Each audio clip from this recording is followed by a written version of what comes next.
se você trabalha com crianças de 2, 3 ou 4 anos de idade, é muito comum que você já tenha vivido essa cena no seu tatame. Você está explicando uma posição e do nada, no meio dessa explicação, uma criança levanta, a outra corre para beber água com a mãe, outra começa a rolar pelo tatame. E então você fica se perguntando: será que ela não consegue ficar sentada esperando a minha explicação? Ou então você fica acreditando que você não nasceu para ensinar jiu-jitsu infantil. Ou o pior, você começa a rotular aquela criança como desobediente, como malcriada, como uma laranjinha podre, como eu já recebi lá no meu Instagram.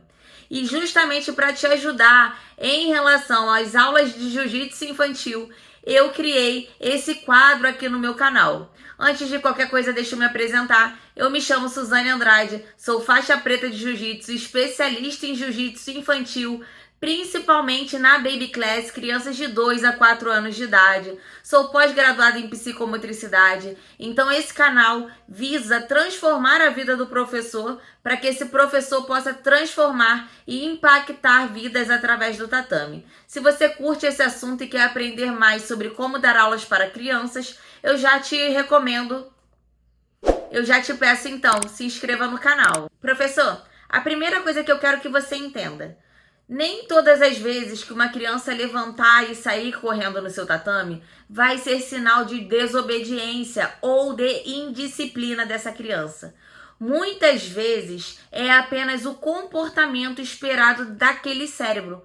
Crianças de 2, 3 ou 4 anos ainda têm o cérebro muito imaturo.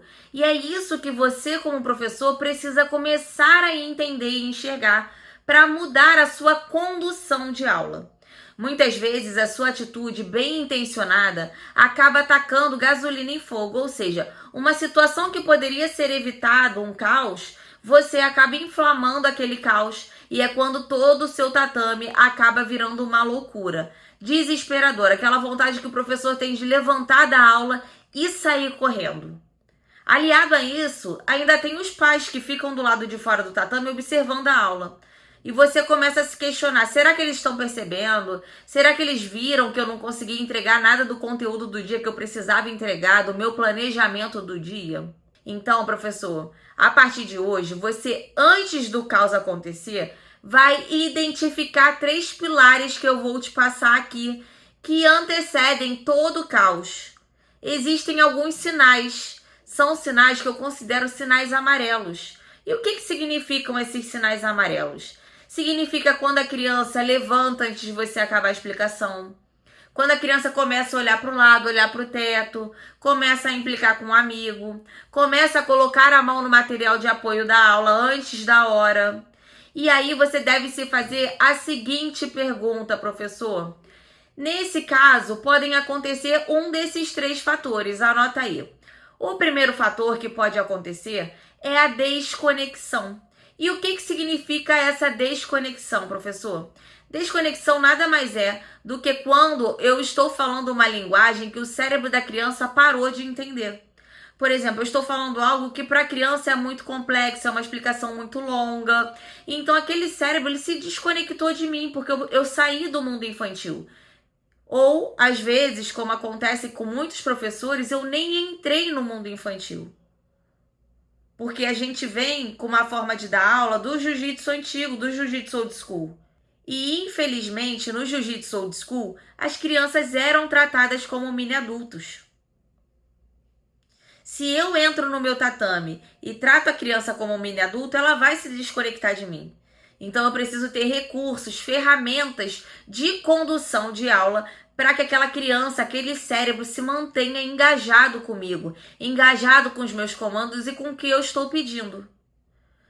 Pode ocorrer ainda a desorganização. O que é a desorganização?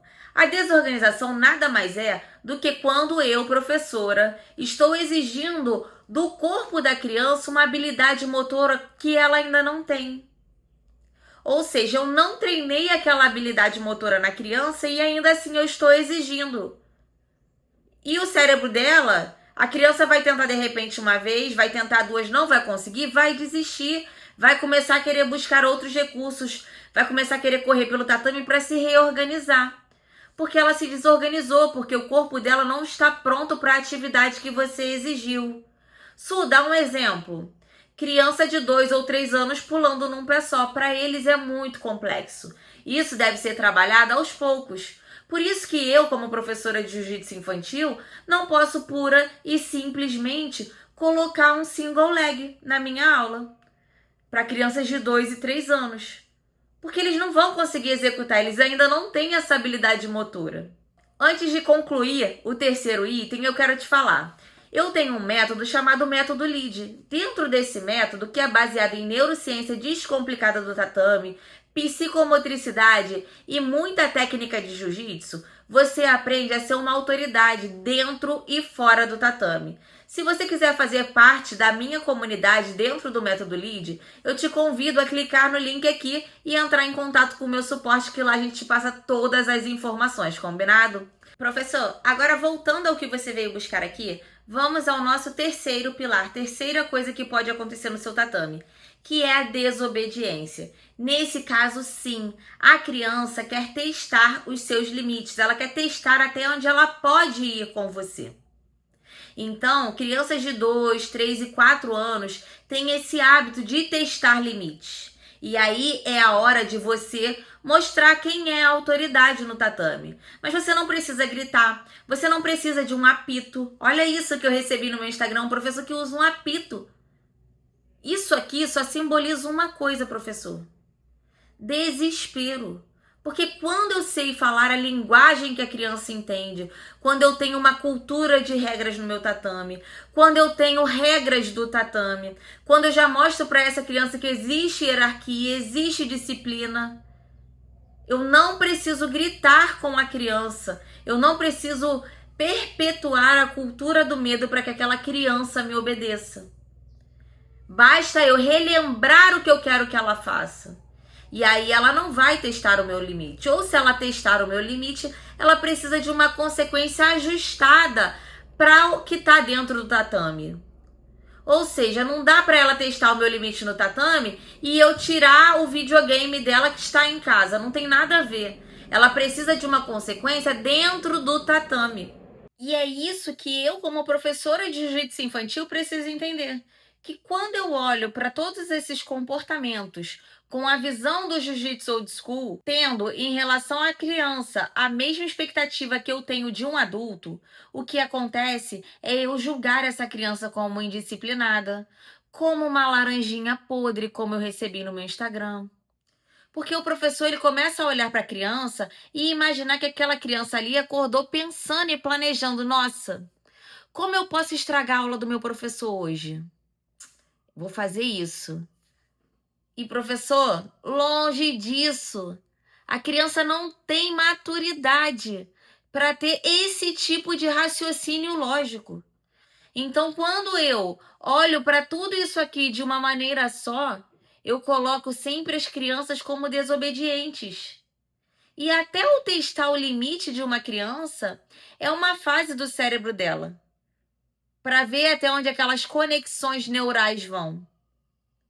E aí cabe a nós, adultos, primeiro, saber falar a linguagem da criança, tendo recursos, ferramentas para traduzir o que eu quero para aquela criança. Segundo, quais são as habilidades motoras que aquela criança pode me entregar? Eu preciso entender isso. E terceiro, eu preciso ter uma cultura de regras dentro do meu tatame. Porque aí sim eu vou, pouco a pouco, fazendo essa criança entender que ela está em um ambiente de uma arte marcial. E então eu vou trabalhando o que é o desejo de todo professor de jiu-jitsu, que é tornar aquela criança um ser humano melhor. Então, nas minhas aulas, eu preciso trabalhar parte técnica, eu preciso trabalhar parte social, eu preciso trabalhar a inteligência emocional dessa criança, uma educação emocional. Eu preciso dar a essa criança autonomia, para que ela possa executar as coisas sozinha, sem dependência. Eu preciso olhar para o lado psicológico dessa criança. Então, como professores, nós não podemos ficar vinculados só a técnica de jiu-jitsu. A técnica é importante, mas o jiu-jitsu é uma ferramenta muito maior do que luta. O professor que já entendeu isso e já enxergou que o mercado do jiu-jitsu está em crescimento, ele está buscando capacitação para entregar não luta. Ele está buscando capacitação para entregar desenvolvimento infantil através do jiu-jitsu. E a gente só consegue isso, professor, amarrando uma segunda graduação na nossa cintura. A minha primeira graduação honra quem eu fui dentro do tatame, honra a minha trajetória até chegar à minha faixa preta. Demonstra quem eu sou ali dentro de uma hierarquia. Mas só que ensinar crianças requer outras habilidades. E aí é o que eu costumo dizer, é uma segunda graduação. Porque a faixa preta, ela te ensina a lutar. Ela não te ensina a ensinar. Então, a partir de agora, você tem um compromisso comigo semanal para amarrar essa segunda graduação na sua cintura aqui no meu YouTube. Ou, se você já quiser dar um próximo passo, eu te convido a conhecer o método LEAD. E, professor, se você estiver passando qualquer dificuldade dentro do seu tatame, deixa aqui nos comentários que eu vou trazer uma videoaula para ajudar a solucionar esse problema. Afinal de contas, a minha missão é deixar um legado através do meu tatame, com as crianças com quem eu trabalho e através do seu tatame, porque eu acredito que o mundo só pode virar um lugar melhor se a gente investir na infância. Os